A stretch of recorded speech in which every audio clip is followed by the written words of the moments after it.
मैं मुकेश तिवारी आज आप लोग के बीच में जो ऑर्गेनिक केमिस्ट्री का जो पहला चैप्टर है halo alkane and hello arene, इससे रिलेटेड प्रॉब्लम हम यहाँ पर आपको बताने वाले हैं, जिसमें एजर्सन रीजन टाइप के जो क्वेश्चंस हैं उसको हम लोग देखेंगे। यहाँ पर आप देख सकते हैं, यहाँ पर ऑप्शंस दिए गए हैं।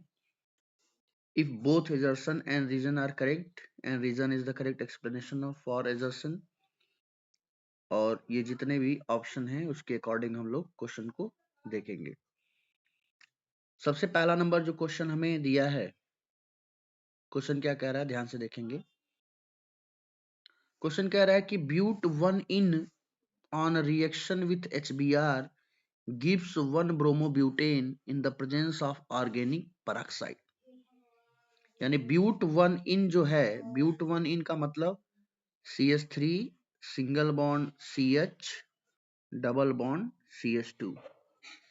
इस पर हम लोग एडिशन कराएंगे किसका, HBr का, इन द प्रेजेंस ऑफ पर ऑक्साइड। ठीक है, तो यहाँ पर क्या होगा, एंटी मार्कोनिकॉफ के अकॉर्डिंग यहाँ पर एडिशन होगा, यानी H को उठा के हम लोग ऐड करेंगे CH के पास और Br को ऐड करेंगे CH2 के पास, यानी ये बनाएगा क्या, 1 ब्रोमोब्यूटेन। यानी ये बात जो है ये सही है कि अगर ब्यूट 1 इन का रिएक्शन, अगर सॉरी यहाँ पे ब्यूट 1 इन का रिएक्शन जब हम लोग करेंगे किसके साथ, 1 HBr के साथ in the presence of peroxide, organic peroxide, तो 1 ब्रोमोब्यूटेन बनेगा। ये बात सही है। दूसरा रीजन क्या कह रहा है, it involves the formation of primary free radical. देखिए यहाँ पर फ्री रेडिकल जो होता है वो दोनों बनता है, प्राइमरी भी बनता है और सेकेंडरी भी बनता है। तो यहाँ पे केवल प्राइमरी को प्रायोरिटी दे रहा है, इसका मतलब रीजन जो है वो फॉल्स है। तो उस हिसाब से एजर्सन जो है वो सही है, बट रीजन जो है वो इनकरेक्ट है। तो हमारा जो ऑप्शन होगा वो इसके लिए सी नंबर होगा। ठीक है, अब हम लोग अगले क्वेश्चन पे चलेंगे। अगला क्वेश्चन क्या कह रहा है कि ये हमें एजर्सन में दिया है रिएक्शन, कि ये रिएक्शन है जिसका नाम प्रोपीन है। ये प्रोपीन है, प्रोपीन रिएक्ट कर रहा है क्लोरीन के साथ एट टेम्परेचर 773 केल्विन। तो यहाँ पर ये बन रहा है, ये आपका बन रहा है 1 2 3, ये 1 2 3 3 क्लोरोप्रोप 1 इन यहाँ पर बन रहा है। ये जो इंसिडेंट है, ये इंसिडेंट जो है एलाइलिक सब्स्टिट्यूशन का है। आप देख सकते हो ये डबल बॉन्डेड कार्बन एटम है, ये डबल बॉन्डेड कार्बन एटम, और इसके ठीक बगल वाले कार्बन को हम लोग एलाइलिक कार्बन कहते हैं, और इसके पास जो हाइड्रोजन है उसे एलाइलिक हाइड्रोजन बोलेंगे। ठीक है, यानी यहां से एक क्लोरीन निकल रहा है, इस एलाइलिक हाइड्रोजन के साथ HCl बना ले रहा है और प्रोडक्ट हमें ये दे रहा है। यानी ये रिएक्शन जो है वो एकदम सही है, प्रोडक्ट ऐसे ही बनेगा। अगला क्या कह रहा है कि at high temperature chlorine dissociate into chlorine free radical which bring about allylic substitution. बात सही है, हाई टेम्परेचर पे फ्री रेडिकल जनरेट होगा, यानी जो क्लोरीन है ये ब्रेक हो जाएगा, ऐसे यहाँ पे बनेगा क्लोरीन फ्री रेडिकल। यानी इस तरह से हम ये कह सकते हैं कि यहाँ पर ये दोनों जो बातें हैं ये सही है और ये करेक्ट एक्सप्लेनेशन भी है। तो इसका जो आंसर होगा वो क्या होगा, ए होगा। ठीक है, अगले पे चलते हैं। अगला जो हमारा दिया है वो क्या दिया है, तीसरे नंबर क्वेश्चन पे चलते हैं। तीसरा क्वेश्चन जो है एजर्सन दिया है यहाँ पर कि chlorination of ethyl benzene with chlorine in the presence of heat and light mainly yields chloro 2 phenyl ethane। ठीक है, आइए हम रिएक्शन बताते हैं। किसका रिएक्शन हो रहा है, इथाइल बेंजीन का, किसके साथ, क्लोरीन के साथ, किसके प्रेजेंस में, हीट के प्रेजेंस में या लाइट के प्रेजेंस में। यानी रिएक्शन ऐसे होगा, ये इथाइल बेंजीन है, इथाइल बेंजीन का रिएक्शन हो रहा है किसके साथ, Br2 के साथ, in the presence of sunlight और हीट। तो होगा क्या, यहाँ भी केस है एलाइलिक सब्स्टिट्यूशन का। आप देख सकते हैं ये वाला जो कार्बन है ये एलाइलिक कार्बन होगा और इसके पास जो हाइड्रोजन है वो एलाइलिक हाइड्रोजन होगा। यानी यहाँ पर जो प्रोडक्ट बनेगा वो इस तरह का बनेगा। इसके एक H को हटा के एक Br हम ऐड करेंगे और ये CH3 हो जाएगा। ठीक है, यानी ये जो बना है इसका नाम हो जाएगा 1 ब्रोमो 1 फेनिल इथेन। यानी ये बनना चाहिए 1 ब्रोमो 1 फेनिल इथेन। और यहाँ पे क्या बना रहा है, यहाँ पे बना रहा है 2 क्लोरोफेनिल इथेन। यानी ये जो बात है ये गलत है। यानी अगर हम यहाँ पे एजर्सन की बात करें तो ये गलत है, ये ऐसा नहीं बनेगा। अगला, द रिएक्शन रीजन में क्या था, reaction occurs through the intermediate formation of this. यहाँ पे जो इंटरमीडिएट बनेगा वो सेकेंडरी फ्री रेडिकल का बनेगा और ये प्राइमरी फ्री रेडिकल बनाए हुए है। ठीक है, तो उस हिसाब से यहाँ दोनों स्टेटमेंट जो है वो गलत है।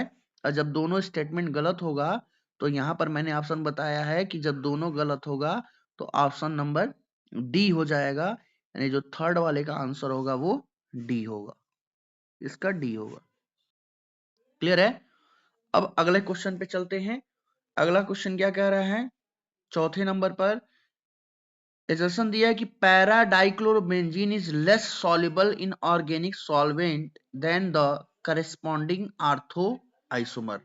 ठीक है, अगर हम पैरा डाइक्लोरोबेंजीन की सॉल्युबिलिटी की बात करें तो जो पैरा डाइक्लोरोबेंजीन है, ठीक है ना, इसकी सॉल्युबिलिटी जो है वो कम है किसके कंपैरिजन में, less soluble in organic solvent than the corresponding ortho. यानी आर्थो डाइक्लोरोबेंजीन और मेटा डाइक्लोरोबेंजीन के कंपैरिजन में इसकी जो सॉल्युबिलिटी है वो ऑर्गेनिक सॉल्वेंट में ये कम होती है, क्योंकि यहाँ पर हाइड्रोजन बॉन्ड का केस बनेगा, ये वाटर के साथ आराम से हाइड्रोजन बॉन्ड बना लेता है। यानी बात तो सही है।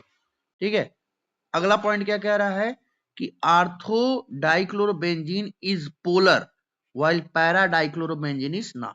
ठीक है, आर्थो डाइक्लोरोबेंजीन जो है आप देख सकते हैं आर्थो डाइक्लोरोबेंजीन ऐसे होगा और जो पैरा डाइक्लोरोबेंजीन होगा वो ऐसे होगा, ऐसे। ठीक है, अगर हम दोनों की बात करें तो इसकी पोलरिटी यानी ये नॉन पोलर हो जाएगा, इसके लिए जो डाइपोल मोमेंट होगा जीरो हो जाएगा और इसका जो डाइपोल मोमेंट होगा वो जीरो नहीं होगा।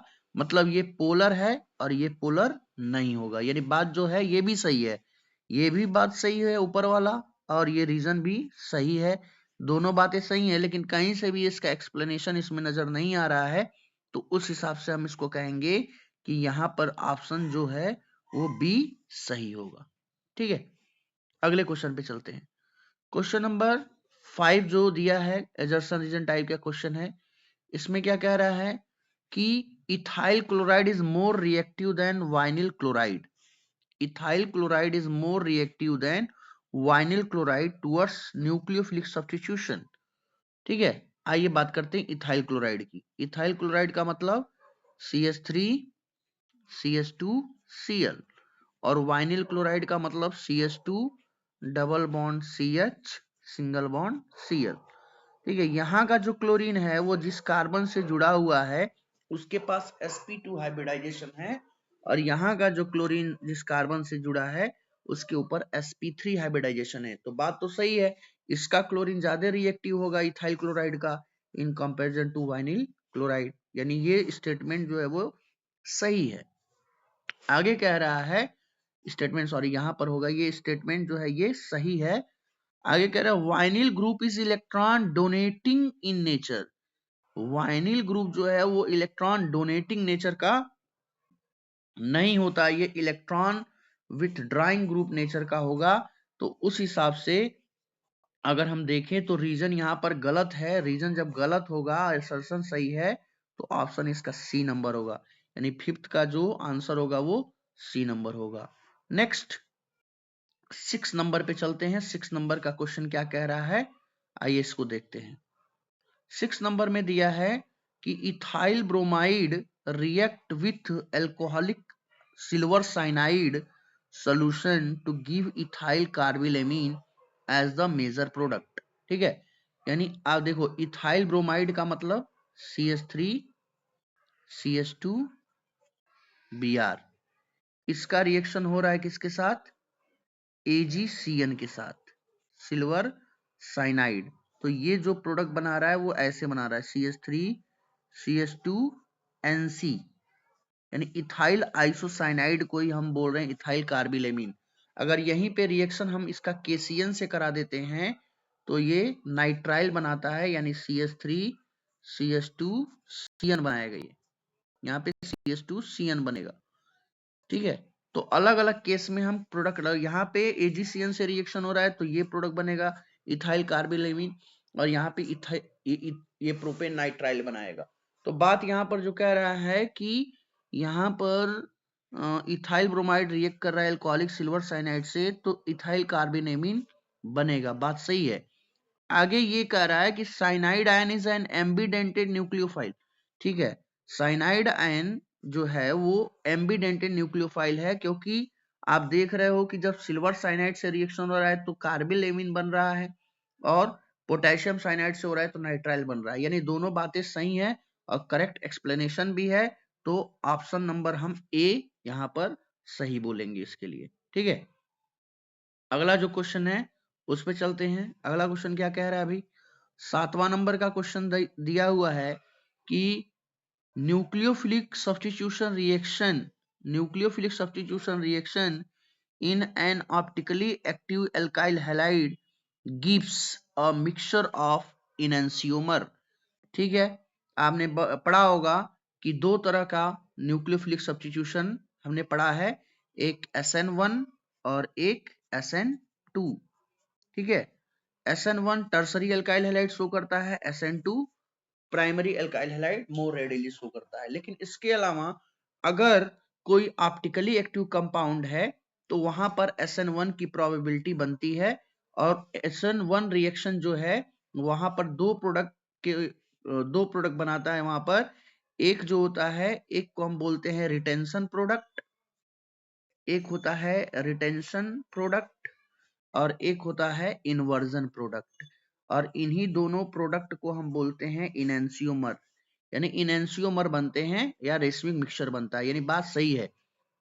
आगे कह रहा है कि यहाँ पे जो रिएक्शन है वो SN1 मैकेनिज्म से लिखा जा रहा है, तो बात तो सही है, यानी दोनों के दोनों स्टेटमेंट जो है वो सही है और करेक्ट एक्सप्लेनेशन भी है। तो यहाँ पर हम ए नंबर से आंसर इसका देंगे, ठीक है। नेक्स्ट, अब 8th नंबर का क्वेश्चन चलते हैं। 8th नंबर में क्या कह रहा है?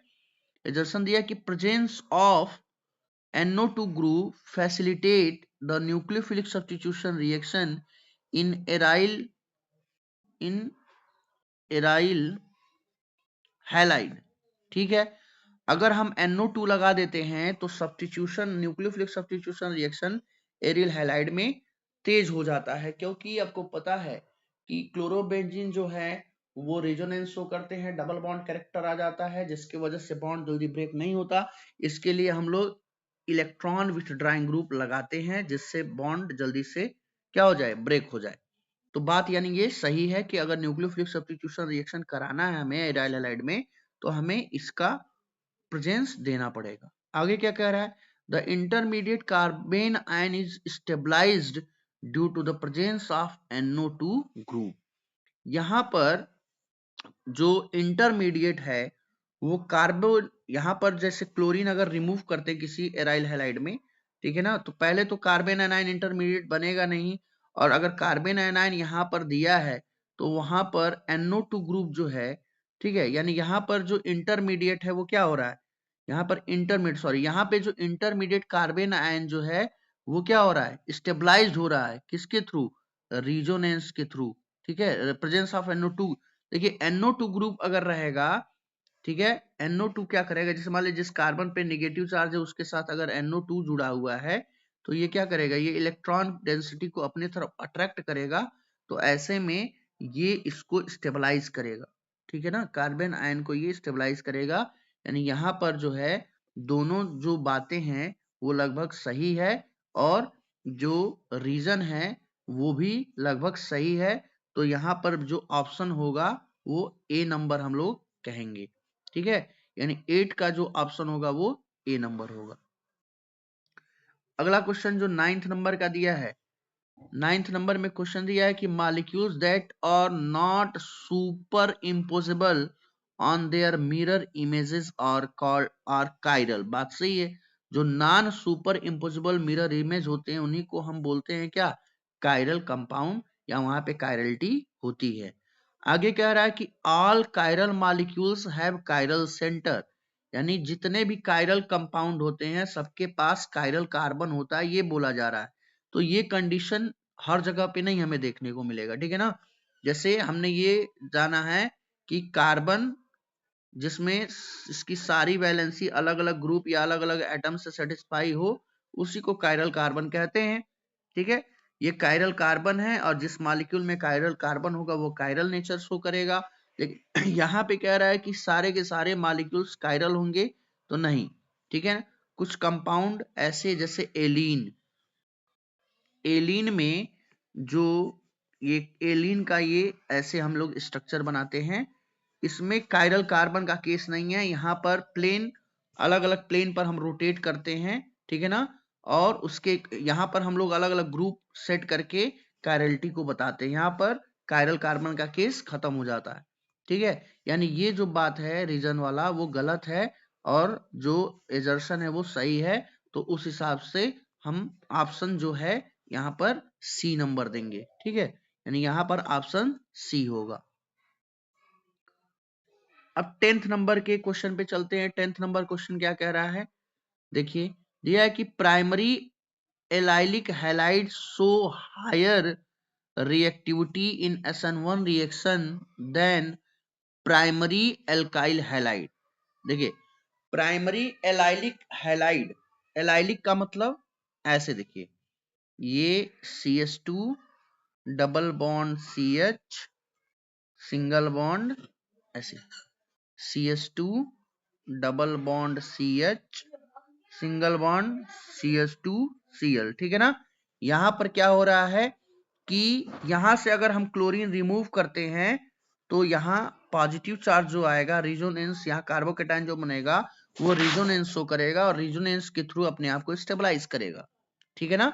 तो यानी यहाँ जो कार्बोकेटाइन बनेगा, यहाँ पे इंटरमीडिएट जो कार्बोकेटाइन बन रहा है इस वाले केस में प्राइमरी एलाइलिक हैलाइड में, ये SN1 के लिए पहले जाएगा क्योंकि स्टेबल कार्बोकेटाइन रिजोनेंस शो कर रहा है इसकी वजह से, in comparison to primary alkyl halide, ठीक है। आगे क्या कह रहा है यहाँ पर कि intermediate carbocation is stabilised by resonance, यानी दोनों के दोनों बातें जो हैं वो सही हैं और करेक्ट एक्सप्लेनेशन भी है। तो उस हिसाब से हम इसको जो पॉइंट देंगे हम ए नंबर देंगे, यानी 10th का ऑप्शन जो होगा वो ए नंबर होगा, ठीक है। नेक्स्ट अगले क्वेश्चन पे चलते हैं। अगला क्वेश्चन क्या कह रहा है भाई, अगला क्वेश्चन एजर्सन में दिया है कि after using CCl4, after using CCl4 to extinguish fire, the room must be well ventilated। ये आपका दिया है, ठीक है। ये जो CCl4 है इसका कॉमन नेम होता है पायरीन, जो फायर एक्सटिंग्विशर में यूज होता है। यानी जिस कमरे में इसका यूज हम लोग करेंगे वो कमरा एकदम वेंटिलेटेड होना चाहिए। बात एकदम सही है। ऐसा इसलिए क्योंकि रीजन दिया है कि atmospheric oxygen can convert carbon tetrachloride into the poisonous phosgene gas, यानी ये भी बात जो है वो सही है। और ऐसे में जो ऑप्शन होगा यहाँ पर 11th का वो ए नंबर होगा, ठीक है। सो आई होप आप लोगों को एजर्सन रीजन क्वेश्चन जो मैंने हेलो एल्केन और हेलो एरीन से बताया है वो आपको समझ में आएगा। अपने नेक्स्ट वीडियो में हम बात करेंगे इसके MCQ क्वेश्चंस के बारे में।